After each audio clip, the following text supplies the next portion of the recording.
Mercedes McCambridge became the most acclaimed voice actor of her time before moving on to a successful Hollywood career. But in 1987, while she looked back on a long life of improbable accomplishments, her glamorous facade crumbled. That November, her son had murdered his entire family. But it was why he did it that was truly shocking. Carlotta Mercedes Agnes McCambridge was born on March 16, 1916, to John Patrick and Marie McCambridge in Joliet, Illinois. Born to Irish Catholic parents on the day before St. Patrick's Day, Mercedes strongly identified with her family's ethnic roots. Her background strongly influenced her education as well. Growing up on a middle-class family farm, Mercedes McCambridge had no doubt that she would go far with her education. She went to a high school run by Dominican sisters on the south side of Chicago. After graduating, her teachers steered her into the nearby Rosary College. Rosary was okay, but Mercedes was really interested in a career in performance. She decided instead to go to Mundelein College. Mundelein College was a Catholic school with a great performing arts program, but they only took the best. Fortunately, McCambridge excelled in her entrance exam with the instructor, who would become a major influence on Mercedes's future. Sister Mary Leona Oliver was one of Mundelein's best and most rigorous teachers. Dressing the importance of diction and body movement, Oliver played a strong role in forming Mercedes into an outstanding actress. But Oliver's true panache came through in her direction of the Mundelein College versus speaking choir, where McCambridge literally took center stage. The speaking choir featured 8 dark voices, 8 light voices, and 1 soloist. And that soloist was none other than McCambridge herself. Under Oliver's direction, the formidable ensemble attracted favorable reviews from the Chicago Daily News and the Chicago Tribune. The positive media coverage gained the notice of others in the Chicago area. The choir was invited to NBC studios to perform one of their poems for radio broadcast. The network was so impressed, they assigned the choir to a 1-year contract with the Chicago Symphony Orchestra. But there was more. NBC also offered McCambridge herself a 5-year performance contract. Signing on the dotted line, McCambridge realized that all her hard work with Sister Mary Oliver had paid off. Working with NBC soon bought Mercedes McCambridge under the influence of the network's Chicago program director, Sidney Strott. Strott was struck by the rage and grit of the young McCambridge's voice.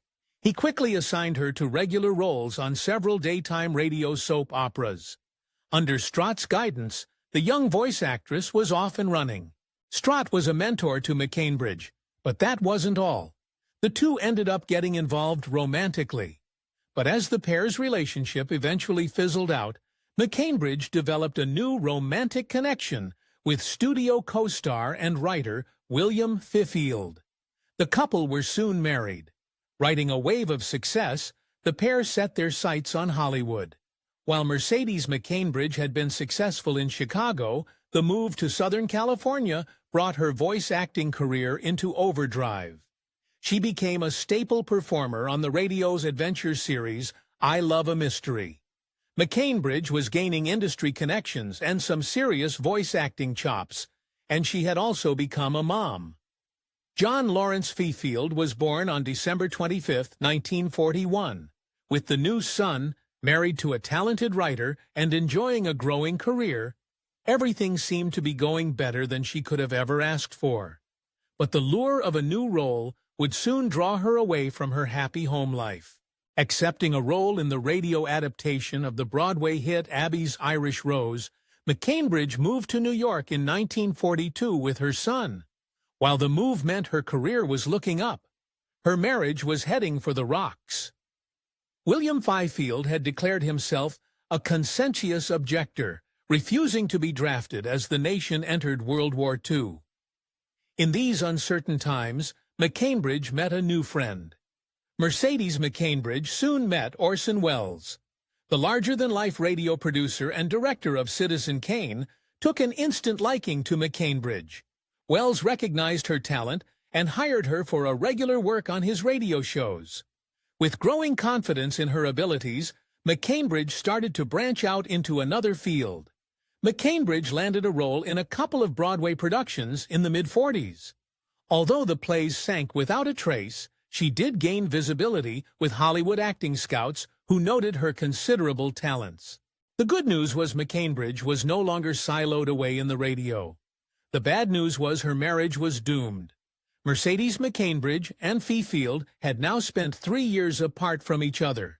Fifield had spent the years of World War II living in civilian public service camps and writing fiction. The couple no longer knew each other and divorced that year. All of a sudden, McCambridge's clear path to success now seemed out of reach. McCambridge was a single mom with a pair of unsuccessful Broadway shows on her resume. With television soon to replace radio as the dominant form of home entertainment, she faced an uncertain future. With the world coming out of the darkness of World War II, McCambridge thought it was the perfect time to do some traveling. With 5-year-old John by her side, she went on a tour of the Caribbean and Europe. But as she enjoyed the waters of the Mediterranean, a new problem became noticeable in her life. McCambridge had grown up in a family that enjoyed drink here and there. But as difficulties emerged in her life, things took a dark turn. She was beginning to drink a little bit more often. It was a problem that would crop up again as time went on. But as McCambridge received news of an exciting career opportunity, it seemed like maybe things weren't so bad after all. McCambridge went to audition for the upcoming film production All the King's Men. The audition process was a mess, complete with a mob of hopeful candidates being shepherded in and out of the office. As the day dragged on, McCambridge lost her patience. She burst into the director's office. Perhaps no longer caring if she got the role or not, Mercedes McCambridge barged into director Robert Rawson's office and ripped into him for his team's poor treatment of the actresses. Rawson's reaction was surprising. He realized that this kind of combativeness was exactly what the part needed. He signed McCambridge for the role as Sadie Burke, the tough political operative with a troubled past. The role was absolutely made for her, but the success it brought surprised even McCambridge. Already a highly respected voice actress, Mercedes McCambridge never doubted her ability to succeed in film. But even she was surprised when Ray Milland announced her as winner of the Oscar for Best Supporting Actress that year. In a career that would be remembered for her tough, uncompromising roles, her brief but emotional acceptance speech gave a glimpse of her vulnerable side. Though she didn't name names, McCambridge knew exactly who to thank for her success. McCambridge had kept in touch with Sister Mary Oliver, whose teaching had been so key to her progress as a performer. McCambridge sent the Oscar statue to Oliver, who displayed the award at her local theater. It was a great tribute to the sister, who McCambridge called the biggest influence on her life. McCambridge's spirits were lifted in another way as well. McCambridge had met Canadian radio and TV producers Fletcher Markle while doing voice work for radio shows. The two hit it off and married in 1950. In the early years of their marriage, her son John made a decision that seemed to cement the family together even more. Fletcher Markle legally adopted McCambridge's son, John. For his part, John dropped the Fifield name and changed his name to Markle. John would retain the Markle surname for the rest of his life. With a happy new family and a major career breakthrough, optimism reigned for McCambridge. With the hope turned out to be short-lived. Through this period, McCambridge continued with her voice acting work. While pregnant in 1951, she played a starring role in the ABC radio series Defense Attorney. With all the episodes pre-recorded well in advance of when the baby was due, everything seemed to be in order. Sadly, that's when tragedy struck. McCambridge's baby was stillborn. Grief-stricken, she began to drink more frequently, and there was adversity in other areas as well. Though McCambridge's success in All the King's Men had been beyond expectations, it was difficult to follow up on. After playing in a few lackluster films in 1951, she didn't secure another major role until 1954 in the western Johnny Guitar, but by now McCambridge's reputation preceded her. By this time in her career, McCambridge had acquired a reputation of being difficult to get along with. McCambridge had never gotten by on her looks, but was the product of years of rigorous training and had mastered countless roles. She didn't suffer fools gladly, nor was she shy about voicing her opinion. But now McCambridge ran into someone just as headstrong as she was. Joan Crawford, a long-established star, was playing the role of McCambridge's on-screen rival in Johnny Guitar. The fact that Crawford had dated McCambridge's husband years earlier immediately set McCambridge on edge. Meanwhile, Crawford was rankled that director Nicholas Ray was paying too much attention to McCambridge and her part in the film. Feeling that spite between the two was great for the production, Ray did little to diffuse the escalating tension. It didn't take long until the situation finally boiled over in the most spectacular way. Crawford stole all of McCambridge's clothes, cut them up, and flung them along the side of the nearby highway. Crawford added to her drunken rampage by demanding major changes to the script. Instead of the two male co-stars squaring off in the climactic scene, Crawford and McCambridge's characters would take center stage for the finale. That suited McCambridge just fine. The final sequence of Johnny Guitar featured some of McCambridge's best-known acting as she attempts to carry out some frontier justice on Crawford. The hatred between the two actresses only made it look more authentic. Now recognized as an underrated classic, Johnny Guitar secured McCambridge further Hollywood work, at least for a little while. McCambridge landed supporting roles in some noteworthy films through the late 50s, including George Stevens' directed classic Giant, for which she received a Best Supporting Actress nomination. McCambridge also appeared in an episode of the TV western Wagon Train, an early indicator of the turn her career would eventually take. McCambridge was also active in other pursuits offset. McCambridge was a solid liberal and took an active interest in Democratic Party politics. She developed a close personal relationship with two-time Democratic presidential candidate Adlai Stevenson. Though the relationship between the two was strictly platonic, things weren't going that well at home. By the early 60s, McCambridge's marriage with Fletcher Markle had taken a nosedive. McCambridge's drinking had already increased in the years leading up to the couple's 1962 split, and accelerated in the years following. And that wasn't the only source of worry for McCambridge. When McCambridge's son, John Markle, was in his early 20s, he was the victim of a frightening attack. He was badly beaten by a group of assailants, suffering a fractured skull in the process. He then received another skull fracture a short time afterwards in a serious car crash. This time, doctors warned McCambridge that John had little chance to survive. The news sent McCambridge down into the vortex. With the second failed marriage and the sense that her career was fading, the news that John might not make it sent McCambridge on her biggest bender yet. She didn't come to her senses again until she was in the hospital. Along with news that John had miraculously improved, her doctors urged McCambridge to join a rehab program. McCambridge saw a chance to turn her life around. Not being the one to stay down for long, McCambridge embarked on a treatment program for her alcoholism under the guidance of Dr. Stanley Gidlow. She also took one of the toughest roles of her career for the first Broadway run of Who's Afraid of Virginia Woolf, taking over for Utah Hagen in early 1964. Though the reviews were positive, her struggles continued. Mercedes McCambridge was up for one of the lead roles in the new Prime Western series, The Big Valley. But McCambridge's reputation for giving 100% to her roles began to be overshadowed by her struggles with substances. The producers chose Barbara Stanwyck for the parts instead. But McCambridge would return to the public eye in a more important way. Mercedes McCambridge got a phone call from Iowa Senator Harold Hughes, who was trying to coordinate a special government subcommittee on alcoholism and narcotics.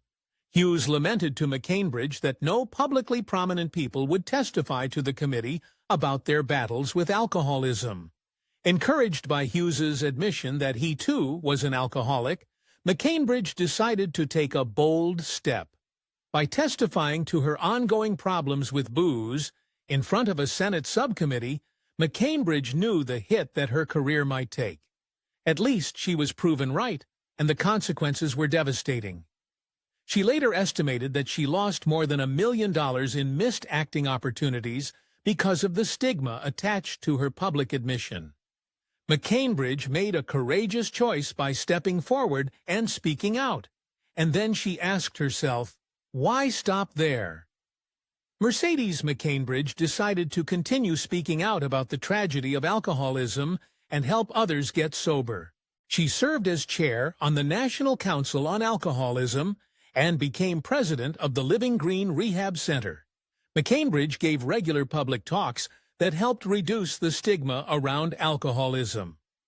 As she adapted to her new role, she suddenly took on the strangest role of her career.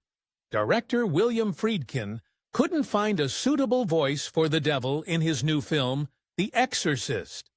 Linda Blair had performed admirably, but the voice was beyond the 14-year-old's capabilities.